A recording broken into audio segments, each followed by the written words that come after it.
কৃষকের অনেক দুঃখ দুর্দশা।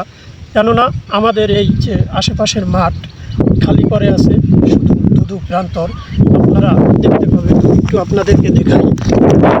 এই যে দেখেন, আমার পিছনে বিশাল মাঠ পড়ে আছে, কোনো ফসল চাষ হয়নি।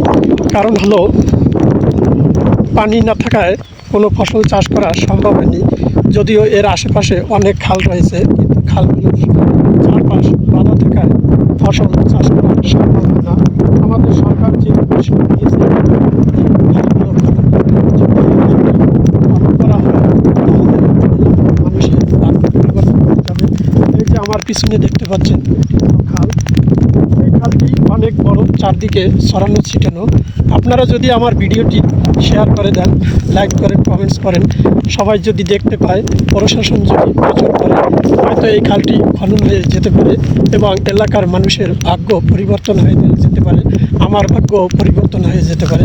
আসসালামু আলাইকুম।